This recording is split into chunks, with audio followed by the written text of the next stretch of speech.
Boa tarde. Daqui a pouco nós vamos começar, só aguardando um pouquinho pra gente iniciar. Tá dando pra me ouvir direitinho, vocês que estão aí? Se puder me dar um joinha pra me indicar.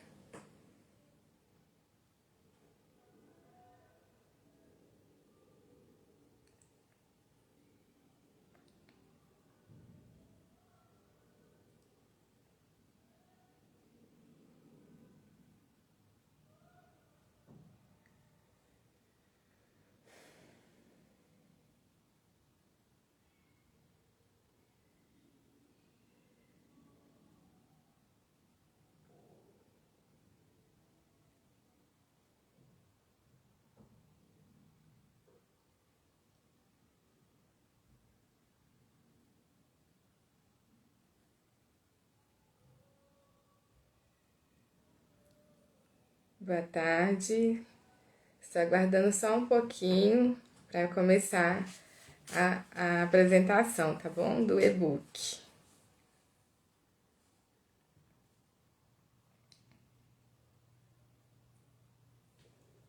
Olá, boa tarde.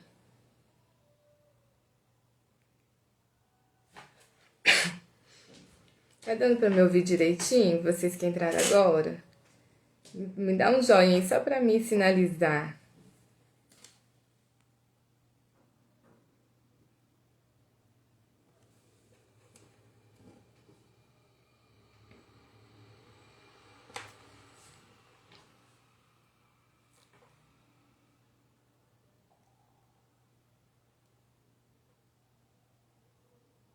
Então, vou iniciar a apresentação, a aula do e-book. Para quem não me conhece, meu nome é Priscila e eu estou trabalhando como professora alfabetizadora há 14 anos. E sempre trabalhei no ciclo de alfabetização, então sempre alfabetizar foi comigo mesmo, como se diz. E o que me motivou a fazer essa live, esse e-book? Porque quando eu cheguei a primeira vez na minha sala de alfabetização, eu me senti assim totalmente perdida, né? E olha que eu tinha feito uma faculdade reconhecida, que é a PUC Minas, não sei se vocês conhecem. Eu estudei lá, a PUC, formei em 2010 e desde então eu estou na prefeitura de Belo Horizonte, concursada lá pela prefeitura de Belo Horizonte. E assim que eu cheguei no chão da sala de aula, eu falei assim, meu Deus, o que eu vou fazer com essas crianças, né? Não sabiam ler, não sabiam escrever o nome, não conheciam o alfabeto. Então, assim, aquele mar de possibilidades à minha frente e eu sem saber o que fazer. Por exemplo, o que eu faria, como eu faria uma atividade, como eu identificaria o nível de escrita, apesar de eu ter visto isso tudo na teoria, quando a gente vai na prática, é bastante diferente. E graças a Deus veio pessoas que me ajudaram, professores, né, colegas de profissão que estavam comigo e me ensinaram a alfabetizar. E depois disso eu tomei como uma meta profissional, auxiliar outros professores no processo de alfabetização, porque isso foi muito importante para mim. Quando eu cheguei na escola, sem saber o que fazer, e eu pude contar com outras pessoas para me auxiliar, isso me deu uma tranquilidade, sabe? Me deu um norte. Nossa, eu vou conseguir, eu posso seguir em frente porque vai dar certo. Então, isso me motivou a estar fazendo esse e-book, porque através dele e também do Instagram eu vou poder auxiliar pessoas de um nível mais amplo, né? No nível mais amplo, a questão da alfabetização.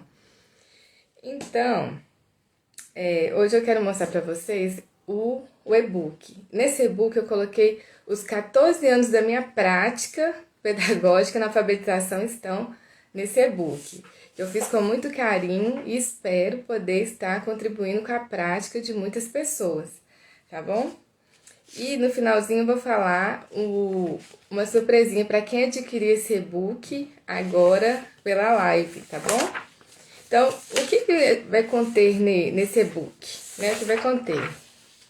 Isso. Esse e-book vai te auxiliar demais. A pedagoga Mai falou que ela quer aprender a alfabetizar. E eu vou dar aqui umas dicas na live. E se você adquirir esse e-book também, você vai ver como que você vai ter um norte do que fazer com seus alunos quando você pegar lá a sua primeira sala de alfabetização. Então, no e-book, primeiramente eu começo com uma parte teórica, explicando o que é alfabetização, o que é letramento e a importância da linguagem oral, porque a oralidade é essencial no processo de alfabetização. Se a criança tem dificuldade na fala, com certeza ela vai ter dificuldade também para ser alfabetizada, porque a criança ela escreve da forma que ela fala. Então, nós precisamos trabalhar também no início do processo de alfabetização algumas atividades ligadas à oralidade.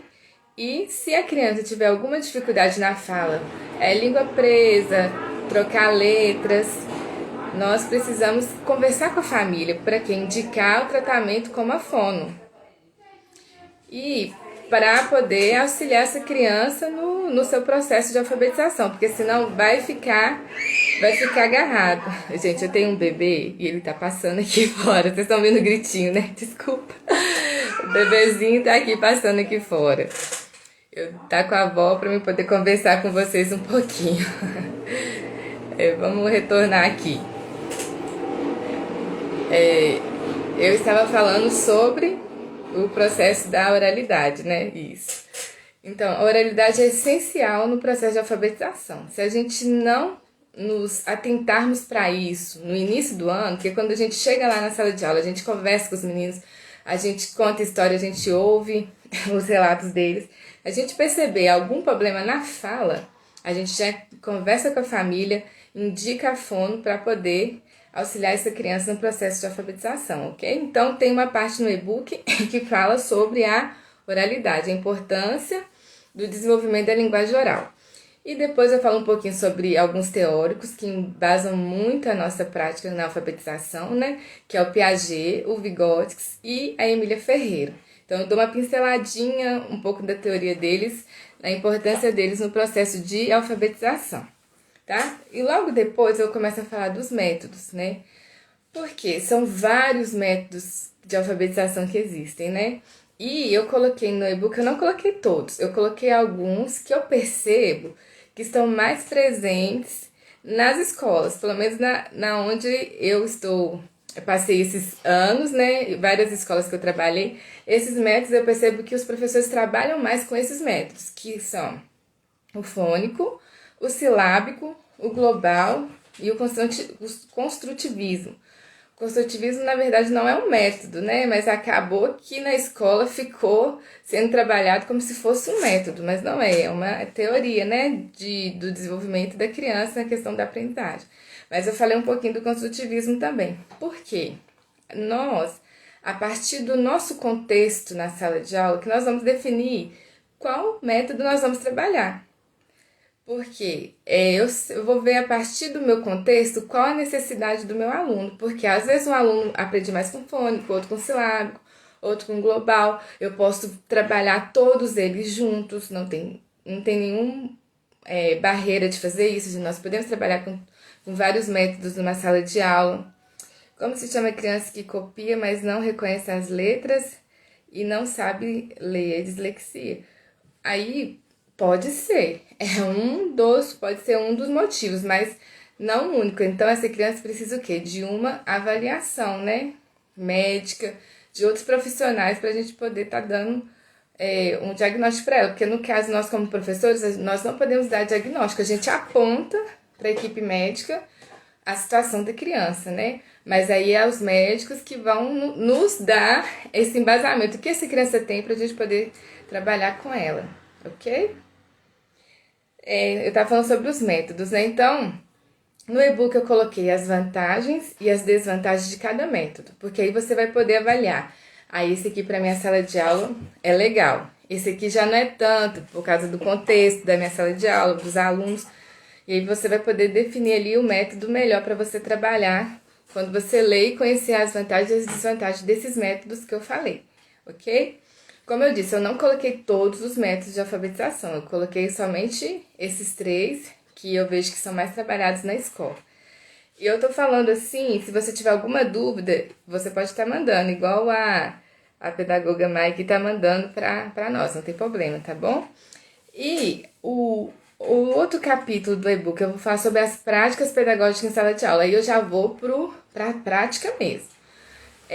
Vou falar de planejamento, porque não tem como nós trabalharmos numa sala de aula em qualquer ano, né, que estejamos, sem ter um planejamento, né? O planejamento é essencial para nossas aulas. Nós precisamos dar um norte, nós precisamos saber os nossos objetivos para aqueles alunos, para aquele ciclo, para aquele período. Então, planejamento anual, planejamento, plano de aula, que é diário, né? E tem planejamento anual, tem planejamento por trimestre.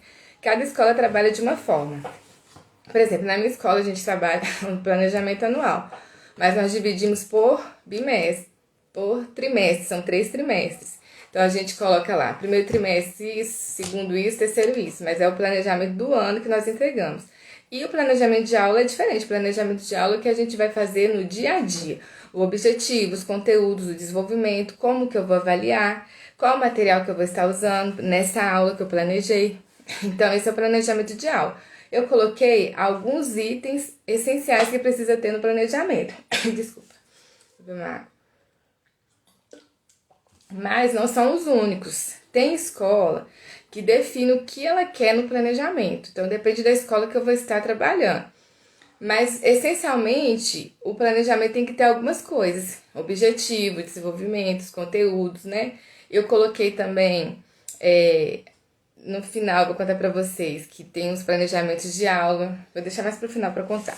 Então, eu falei aqui sobre o planejamento de aula, que é essencial. Depois eu coloquei algumas sugestões de atividades lúdicas para a gente fazer na sala de aula, porque a ludicidade é muito importante. Olha, se você está agora no primeiro ano, que é o ciclo mesmo da alfabetização, né? O ano que você tem que pegar, como que se fala? Porque na educação infantil a gente estimula, né? Mas não é obrigatório a criança sair de lá lendo e escrevendo da educação infantil. Mas quando chega no primeiro e segundo ano, já é, vamos dizer, obrigação a criança sair desses anos sabendo ler, escrever e interpretar. Então é uma coisa mais séria, uma coisa mais que é mais cobrada, não vamos dizer mais séria, é que são mais cobradas na questão das avaliações externas, dessas coisas.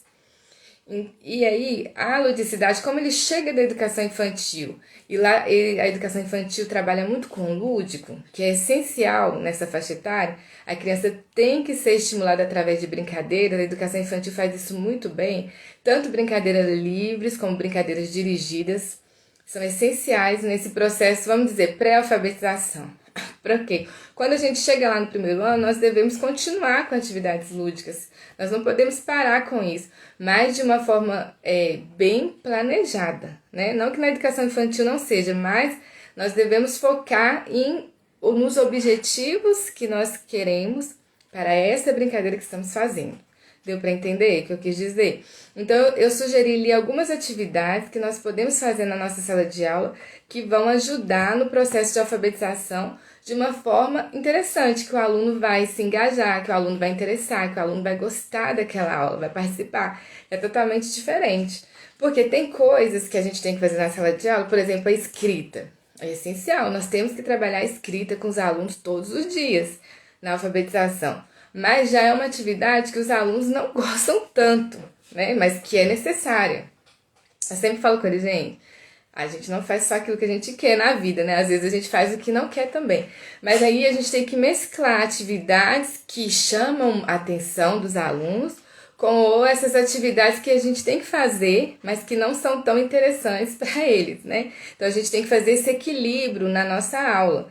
Por isso que é tão importante o planejamento de aula, tá bom, gente? Isso é essencial, nós não podemos chegar na nossa sala de aula sem ter planejado aquele dia. Porque isso também vai acarretar o quê? Na indisciplina. Porque se você chega lá sem saber o que vai fazer, aí fica momentos ociosos. O que vai acontecer? Indisciplina, conversa, briga. Porque o aluno não pode ficar ocioso na sala de aula. O menos possível. ok? Então eu coloquei ali umas sugestões de atividades lúdicas bem legais que eu faço com meus alunos. Eu quero frisar que tudo que eu coloquei nesse e-book eu já fiz com meus alunos. São práticas que dão certo, tá? Que deu certo comigo e eu tenho certeza que vai dar certo com você também. Eu coloquei também uns jogos que nós podemos trabalhar com eles na alfabetização. Citei lá alguns exemplos de jogos. E eu falei também a questão da diversidade, porque na sala de aula nós vamos ter um infinito de pessoas, né? De alunos em diferentes contextos e que têm diferentes níveis de aprendizagem, de conhecimento cultural. Então, nós temos alunos de inclusão também nas salas de aula. Então, nós precisamos nos adaptar a todas essas circunstâncias. Então, eu coloquei aqui algumas dicas para como trabalhar essa diversidade na sala de aula. Como adaptar alguns materiais, como trabalhar aquela atividade relacionando a vários níveis. Então, eu dei uma frisadinha também essa questão da diversidade que nós enfrentamos em sala de aula, que é gigantesca, na verdade, é muito grande. E outra coisa importante também no processo de alfabetização que eu frisei aqui no e-book é a avaliação. Nós precisamos avaliar os nossos alunos sempre, né, no decorrer do ano. Existem vários tipos de avaliação. Nós temos a avaliação diagnóstica, né, que eu já até coloquei aqui no Instagram, que é, e dei um exemplo de avaliação diagnóstica também, que tem vários tipos. Essa avaliação a gente faz no início do ano, quando a gente chega para saber como a criança está, o que a criança sabe, o que a criança não sabe, qual que é o nível de escrita, se ela sabe ler, se ela não sabe ler. Então, nós fazemos essa avaliação diagnóstica. E no decorrer do ano, nós também devemos continuar fazendo essa avaliação para ver. O meu objetivo para o primeiro trimestre foi esse. Quais alunos chegaram a esse objetivo? No meu segundo semestre foi esse. Quais alunos chegaram nesse objetivo? Porque essa diagnóstica vai me dar um norte. Pronto. Eu tenho 25 alunos. 15 estão alfabéticos. 3 pré-silábicos. Eu preciso saber, para mim saber como eu vou trabalhar com esses alunos, os alfabéticos, os pré-silábicos, os silábicos, que acontece. Eu já peguei uma turma assim, de chegar no primeiro dia, ter só uns 2 alfabéticos e o resto tudo pré-silábico. Olha pra você ver. 2 alfabéticos e os restos pré-silábicos. É uma situação, né? Porque os 2 que já sabem ler e os outros que não sabiam escrever nenhum nome. Então, a gente precisa saber qual a situação da turma, para a partir daí a gente planejar o que iremos fazer. Então, a diagnóstica é importantíssima por causa disso. E aí, quando chegou no início do segundo trimestre, aí eu percebi que a maioria já estava alfabética e eu tinha 5 ainda nos silábicos. Aí eu já tive que mudar o quê? Minha estratégia com esses 5, né? Porque os outros já chegaram no meu objetivo inicial, no início do ano, que era chegar no nível alfabético. E esses 5 ainda não estavam. Eu precisava fazer alguma coisa especificamente com esses 5 e continuar trabalhando com os outros para continuar avançando a questão da escrita, da ortografia, da leitura, da produção de texto. Então, a diagnóstica é para isso, para me dar um norte do que fazer na minha sala de aula. E nós temos também a avaliação formativa, que eu vou falar mais detalhadamente no e-book. Aqui eu só estou dando uma pincelada, como se diz, né? E essa avaliação formativa é que eu faço no decorrer dos dias, no decorrer do ano. Esse aluno é participativo, esse aluno gosta de fazer atividade, esse aluno participa das coisas que eu proponho para a sala. Eu vou vendo como é o desenvolvimento do aluno no dia a dia, na sala de aula. E essa a gente fala que é uma avaliação formativa, que ela é uma formação contínua. Você vai fazer no decorrer do ano, todos os dias, fazer essas anotações. Esse aluno precisa melhorar isso, esse aluno precisa melhorar aquilo. Esse é um tipo de avaliação que nós fazemos também na alfabetização e todos os anos também, né? Mas aqui eu estou focando a alfabetização. E nós temos também a avaliação somativa, que é o quê? É para dar nota, né? Que a gente precisa fechar ali o trimestre, o bimestre, então a gente precisa avaliar, né? Na maioria das escolas, 100 pontos distribuído no decorrer do ano, e a gente tem lá, se for trimestre, né? 30, 30, 40, tem escolas que é mais, né? Trimestre. Então, cada escola trabalha de um jeito. Ok? Mas essa avaliação somativa é para a gente dar essa nota desse menino. que a gente precisa distribuir no decorrer do trimestre. E eu falei também sobre a avaliação, a questão de como usar o resultado dessas avaliações para melhorar a minha prática, né? Para aprimorar o meu ensino. Por exemplo, se até aqui eu trabalhei já 2 meses, os alunos não avançaram nada, eles continuam no mesmo nível todos. Alguma coisa eu preciso mudar na minha forma de trabalhar com eles, não é verdade? A avaliação vai me indicar isso, como eu vou continuar o meu trabalho na sala de aula. Por isso que a avaliação é importantíssima. E como todas as coisas na sala de aula, tem seus desafios, né? A avaliação também, avaliar uma criança tem os seus desafios. Por quê?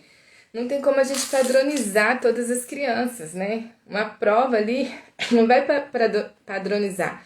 Não vai me falar, na verdade, aquilo. Porque às vezes a criança fica nervosa quando ouve a palavra prova e fica ansiosa, esquece tudo. Já aconteceu isso com alunos meus de segundo ano. É prova, esquece tudo, e é o aluno que, pela avaliação formativa, né, que é aquela da observação, eu vi que é uma criança que sabe, que dá conta, mas quando chega na prova, o resultado não é o esperado.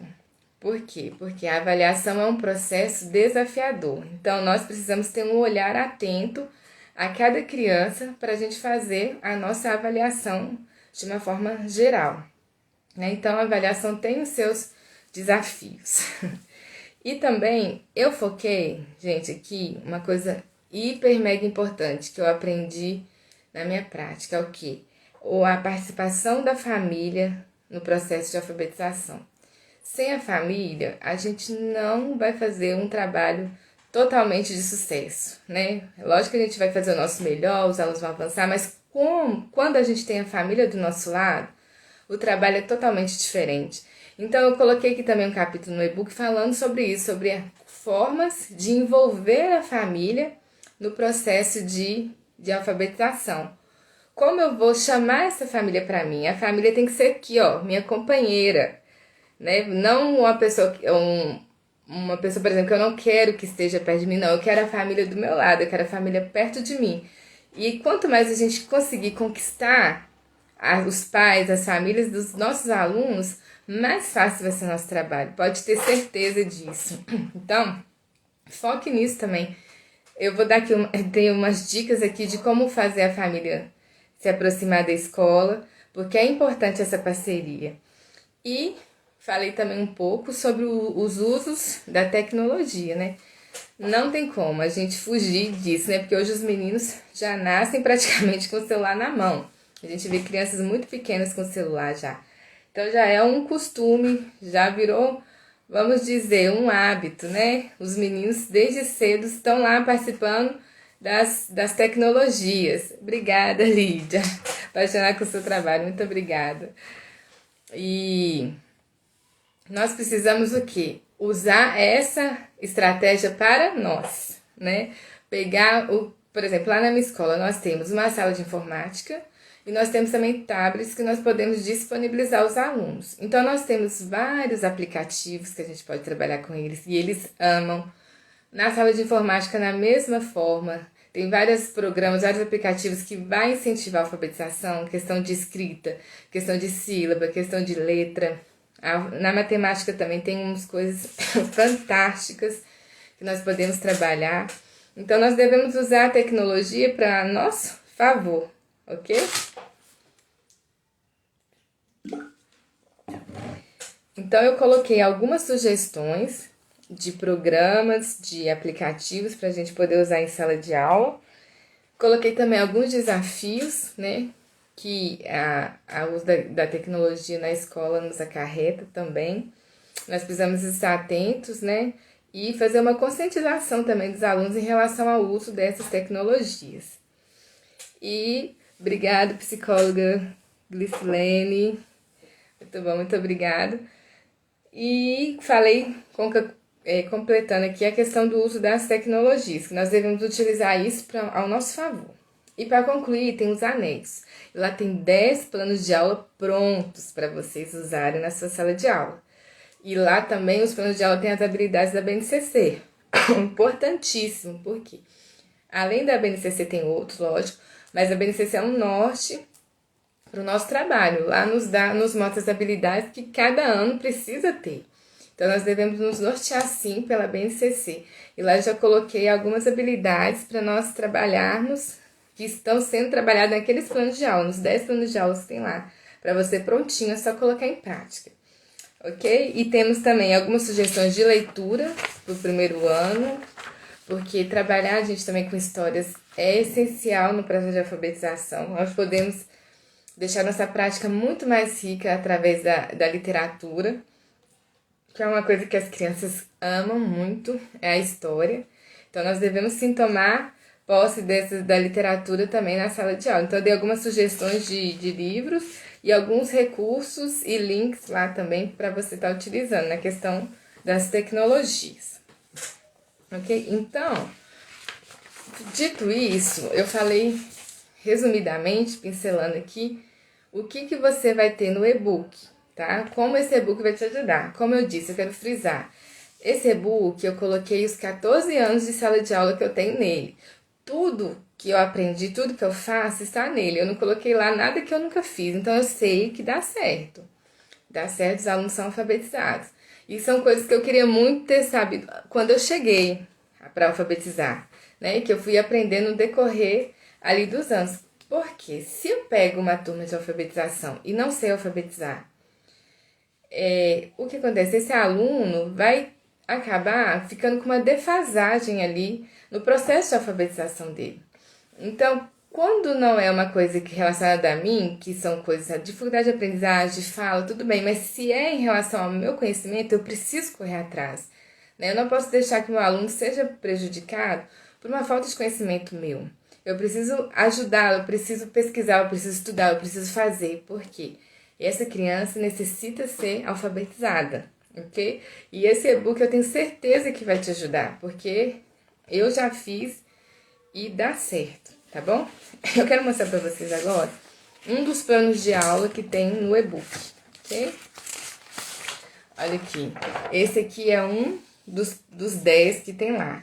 E nós temos aqui o título, né, que vai trabalhar aquela parlenda, a barata, né, que é muito conhecida, a barata diz que tem 7 sais de filó. E tem os objetivos, tem as habilidades da BNCC aqui, e tem o desenvolvimento, os materiais que vão ser utilizados e a forma que eu vou avaliar essa aula, tá? Tá tudo aqui. Todos os 10 planejamentos que tem lá no e-book tem essa estrutura. Objetivos, habilidades, desenvolvimento, os recursos necessários e a avaliação. Então, essa aula com a parlenda da barata tem essa aqui, ó. Começa com essa atividade, a barata diz que tem, para as crianças conhecerem. Então, o que a gente precisa fazer a princípio? Nós precisamos apresentar essa parlenda às crianças.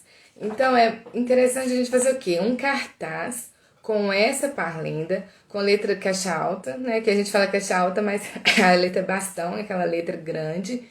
Escrever toda, na verdade, uma parte, né? Porque essa música é muito grande. Uma parte desse texto, dessa parlenda, num cartaz. E ali a gente vai ler para as crianças em voz alta, com entonação, para elas conhecerem primeiramente a parlenda, no cartaz. A gente prega o cartaz no quadro. Eu gosto de utilizar a régua e ir marcando palavras. Eu leio a barata, eu coloco a régua, a barata, para a criança saber qual palavra que eu estou lendo, para ela não se perder ali, para ela ver que um texto é feito de palavras, que é separado, cada palavra é separada por espaços, para ela conhecer a estrutura que a gente lê da esquerda para a direita, né? Ela precisa conhecer esse sentido da leitura também. Então, a gente vai apresentar através de um cartaz. Então, é muito simples. Pega uma cartolina e escreve o texto para elas e ler em voz alta. E o que a gente pode fazer depois disso? A gente colorir, entregar a folha para a criança, né? Para a gente fazer junto. E colorir o espaço entre as palavras. Aí você pega um giz e colore lá o espaço entre as palavras e pede a criança para colorir junto com você o espaço entre as palavras. E aí dá uma passada nas mesas para ajudar, para auxiliar quem não está conseguindo. Mas a maioria, com a visualização, consegue fazer também na sua folha. Mas um ou outro não vai conseguir. Então, a gente precisa e verificar como que tá o andamento, tá? Depois que a criança coloriu o espaço entre as palavras, o que a gente faz? Nós vamos conversar com ela sobre rimas. Falar o quê? Explicar que rimas são palavras que terminam com o mesmo som, né? Não necessariamente tem que terminar com a mesma letrinha, mas que tem que ter o mesmo som. Aí a gente mostra lá, por exemplo, na primeira estrofe, né? A gente mostra lá a estrutura da parlenda, que tá numa estrutura aqui de poema, aqui estrofes e versos. Fala, na primeira estrofe, quais palavras terminam com o mesmo som? Algumas de cara já vai conseguir identificar, né? Ali, ó, filó e sol. Aí você vai lá, pega um lápis e circula ou colore as palavras. Filó e sol da mesma cor. E aí a gente vai pro segundo parágrafo, faz a mesma coisa. Marcar as rimas com as crianças desse texto. É muito importante a gente trabalhar essa questão do som, das rimas, da oralidade, deixar eles falarem. E aqui é aquele momento mesmo oral, onde a gente vai falar sons de palavras, som de letra. A gente vai conversar com eles detalhadamente sobre o texto. Depois a gente pode ler de novo e pedir para repetir com a gente. A Barata diz que tem, aí a criança repete, porque também a memorização é muito importante, né, no processo de alfabetização. Então a gente. E parlendas são textos fáceis de ser memorizados, né? Então a gente vai lá falando com as crianças para elas repetirem, para elas terem essa memória visual, ok? E aí a gente marca, né, as rimas, conversa com elas sobre o texto e depois nós preparei uma atividade aqui para elas. É uma sequência didática essa aqui da Barata. A gente pega essa aqui, ó, tá vendo que tem a palavra e a imagem para elas ligarem. Então, sapato, ela liga em sapato, anel, ela liga em anel, sempre com a ajuda, ainda mais se for no início do processo de alfabetização. Todas as atividades vão ser necessárias fazer com ajuda. Então, nós vamos fazer junto com a criança. Qual palavra que é sapato? Qual que é a primeira palavrinha, o primeiro som? Da sílaba sapato, sai. A gente vai tentar fazer com que elas identifiquem aqui qual palavra para poder ligar na imagem, ok? Essa aqui é uma atividade bem simples de ligar, mas que é muito rica. A gente pode trabalhar ali som de letra, sílabas, separação silábica. É uma riqueza de atividade. A gente pode trabalhar várias coisas com esse aqui. Depois, tem esse aqui que eu gosto muito, que é um jogo de palavras. Eu vou chegar mais perto aqui para vocês verem. Tá vendo que tem aqui barata, só que ela tá em sílabas. E aí a criança o que vai fazer? Vai cortar os quadrinhos. E quando ela cortar, vai ficar separado, né? E ela vai ter que montar essas palavras no caderno. Então, ela vai precisar ouvir o som. Barata. Qual que é a primeira sílaba? Ba. Para ela poder ir montando no caderno dela as palavras do jogo de palavras. Isso aqui é muito interessante.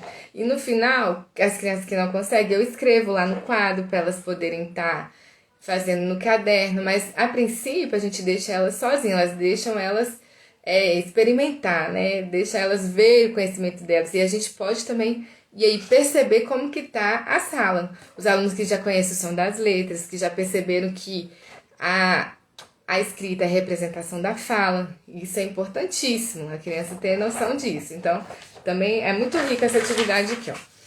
E tem também essa aqui, que é desenho e palavra. Tem o desenho 3 palavras para ela colorir a palavra correta. Ok? Aí ela vai colorir também.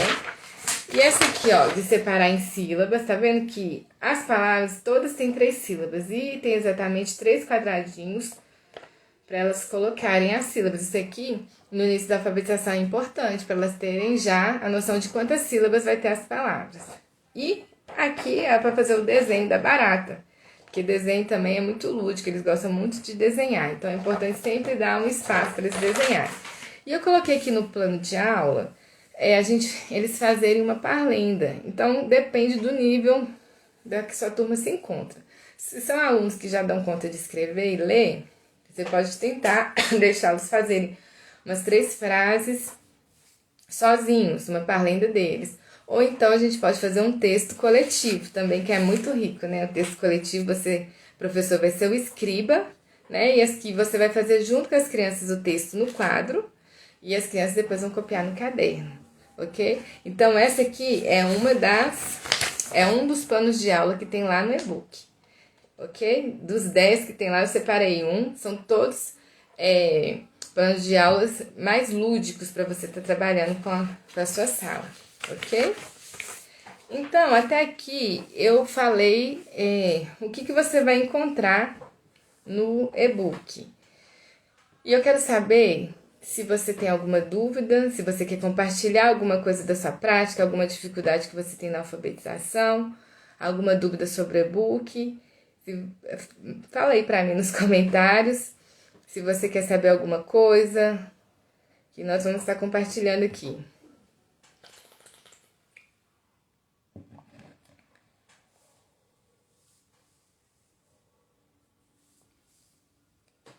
Tem uns que chegaram agora, né, e não viram a explanação do conteúdo do e-book, mas vai ficar salva essa live lá, depois se você quiser acompanhar desde o começo, para você conhecer melhor o que tem no e-book. Então, alguém quer falar alguma coisa, alguma dúvida sobre o material?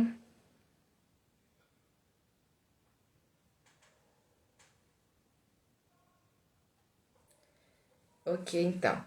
Então, o e-book é o seguinte, se você quiser adquirir esse e-book, ele tá no valor promocional agora da live de R$ 49,90.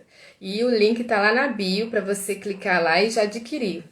Você pode adquirir por via Pix ou pelo cartão de crédito também, tá? Tem lá a opção para você adquirir.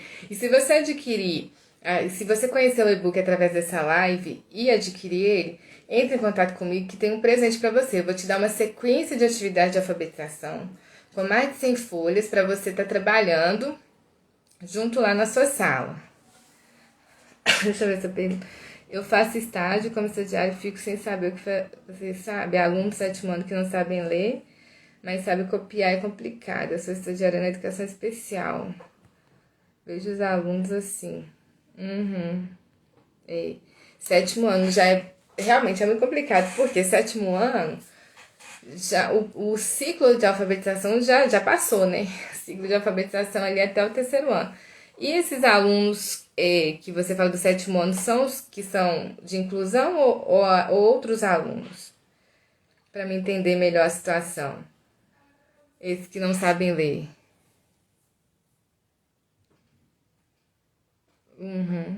Não tem como, né? A gente fica frustrada mesmo. Mas você fala os alunos que não sabem ler da sala ou os alunos de inclusão que não sabem ler?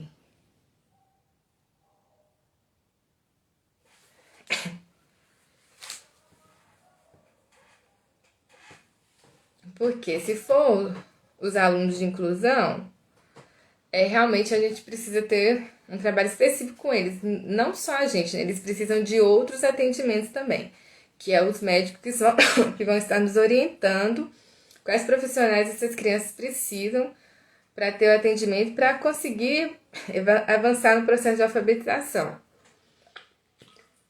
Agora, se for outros alunos, os alunos da turma mesmo, aí realmente é uma situação complicada, porque o 7º ano, como se diz, entre aspas, né, não tem espaço para alfabetização. Ali entende-se que o aluno já tinha que estar alfabetizado. Então, é uma questão de pegar esses alunos, talvez à parte, fazer um reforço, né, voltar lá a noção de inclusão não, né? Então é isso mesmo. Então era o caso o quê? De fazer um programa, talvez, na escola, né? Lá na escola que eu trabalho, acontece isso. Foi feito um levantamento dos alunos que não sabem ler ainda, que estão no 3º ciclo, que é de 6º ao 9º, e foi fazendo um programa especial de reforço para eles. Então esses alunos são tirados da sala e eles voltam ao processo inicial de alfabetização. Só assim para a gente conseguir ajudar um pouco esses alunos que já estão no 7º ano, que já deviam estar alfabetizados. Porque dentro de sala de aula realmente não tem como, porque uma que os professores que passam lá não são pedagogos, não são professores alfabetizadores. Não vão conseguir trabalhar essa fase de alfabetização com eles. Então, o correto, né? Nem sei se é o correto, para poder ajudar essas crianças, talvez, é fazer isso. Você pegar um momento, eles se separar para um reforço de alfabetização, que costuma avançar, dar certo e ajuda essas crianças que estão com tanta defasagem, né? E a ajuda da família também, né? Como eu disse, a família é essencial. Porque se meu filho está no 7º ano e não sabe ler, né? Alguma coisa, eu como mãe, né, mãe de 2, eu falei assim, eu preciso fazer alguma coisa para ajudar meu filho, né? Então, é uma parceria. Escola e família para o processo de alfabetização dar certo. Os de inclusão também, porém, eu consigo fazer meu trabalho com eles. Eu falo que vejo esse cenário e quero ajudar todos, mas não tem. Nem é questão também de preparo, né? É questão que você não pode tirar os alunos da sala para poder fazer esse trabalho à parte. Realmente precisa ser um trabalho à parte, um trabalho que não seja... Porque lá na sala de aula eles têm o que eles precisam trabalhar, os professores que passam pelas salas precisam trabalhar seus conteúdos. Essa alfabetização precisa ser em momentos específicos, separadamente, né? Para poder estar ajudando e avançando com esses alunos. Talvez sugere lá na sua escola, quem sabe, né? Fazer esse programa de alfabetização com os alunos que não sabem ler, que vai ajudar muito eles. Então tá, voltando aqui na questão, se tiver alguma dúvida a mais, pode ficar à vontade, tá? E me mandar, que o que eu puder ajudar, eu vou estar aqui disponível para vocês. Então, se você quiser adquirir o e-book, tá lá no link da bio, você lá compra, me manda uma mensagem no direct que eu vou te dar o presente, que é uma sequência de mais de 100 folhas de atividade de alfabetização. E essa parlenda aqui, essa sequência didática que eu mostrei para vocês da Barata, não tá no e-book não, só tá o plano de aula com ele. Se você também adquiriu o e-book, eu vou mandar essa sequência para você, que eu mostrei para vocês hoje, fora o livro de alfabetização, tá bom? Já teve professor dizendo que aluno do 9º ano não tinha condição de ficar na aula dele, pois não sabia ler e escrever. Como chega no 9º e sem saber ler e escrever? Realmente, né? Isso é uma questão estrutural da educação, como se diz, né? Tivemos a pandemia, que também dificultou muito a questão do trabalho com os alunos e o acompanhamento em casa. Então, é uma série de questões que fazem com que as crianças cheguem a esse nível, lá no 7º, 8º ano, sem saber ler. E é uma coisa que a gente, agora já aconteceu, a gente tem que tentar o quê? Tentar aliviar, amenizar isso para esses alunos que estão passando por essa questão de não saber ler no 7º, 9º ano, né? Realmente é muito difícil. Acompanhando, você tem me ajudado com os meus... Ah, que bom, eu fico feliz com esse retorno, sabe? Porque igual eu falei no início da aula, da live, desculpa, que o meu objetivo é realmente auxiliar os professores, como eu fui auxiliada no meu início. Ver pessoas tão bacanas me ajudar, que se não fosse isso, eu ia falar, meu Deus, o que eu vou fazer? Eu tô perdida. E eu quero também ser esse apoio para outras pessoas. Poder ajudar no seu processo de alfabetização lá, para se tornar um pouco mais leve, passar um pouco da minha experiência, as práticas que deram certo comigo, que com certeza vai dar certo com vocês também. Então esse é o meu objetivo. E quando eu tenho esse retorno, eu fico muito feliz, me motiva a continuar o meu trabalho e espero ajudar mais e mais pessoas, né? A alfabetizar com excelência, a entregar, para não acontecer mais o que você está falando, né? Chegar a menina lá no 7º, 8º, 9º ano sem saber ler, né? Nós precisamos fazer o quê? Investir no ciclo de alfabetização, primeiro e segundo. Agora na BNCC já fala que segundo ano o menino já tem que estar alfabetizado, né? Mas na prefeitura que eu trabalho, primeiro, segundo e terceiro ano é o ciclo de alfabetização. O menino tem que sair de lá lendo e escrevendo. É o nosso objetivo, né? Infelizmente, às vezes acontece de não sair, mas por quê? Às vezes precisa de uma condição médica, precisa de um laudo, precisa de uma fono, né? Precisa de uma terapia ocupacional, porque nós também sozinhas não vamos conseguir se o aluno precisar de atendimentos específicos. Mas o que estiver na nossa mão, nós temos que fazer, ok? Não, tranquilo, deu para entender o que você escreveu. Muito obrigada pela participação, viu? Tá sendo muito rico aqui para nós que estamos aqui. Então é isso. Já falei como adquirir, já falei a questão do presentinho. E agora o e-book está no valor promocional agora, de R$ 49,90. Depois ele vai para R$ 69,90. Então você aproveite agora e adquira o e-book. Me manda uma mensagem lá, aqui no privado, que eu vou mandar o presentinho para você, tá bom? Para você trabalhar sua alfabetização e ser um sucesso, ok? É o que nós desejamos. E se te... Oi, a minha aluna lá. Oi, Isabelle, tudo bem? É bom, né? Se você tiver mais alguma dúvida em relação ao conteúdo do e-book, em relação a práticas da alfabetização, dúvida que você tem no seu dia a dia, pode estar mandando aí que se eu puder te ajudar, com certeza eu vou estar ajudando. Isso. Então eu vou agradecer vocês que ficaram comigo até aqui, o final. Muito obrigada, viu? E eu estou à disposição, qualquer coisa, qualquer dúvida, pode estar me chamando aqui no privado, se eu puder ajudar, com certeza eu vou estar ajudando. E muito obrigada pela participação. E nós vamos ter mais lives, viu? Sempre que eu puder, eu vou tentar trazer uma dica de atividade, uma dica de prática pedagógica para você estar trabalhando com a sua turma de alfabetização. Tá bom? Então, muito obrigada a todos e até a próxima, viu? Tchauzinho!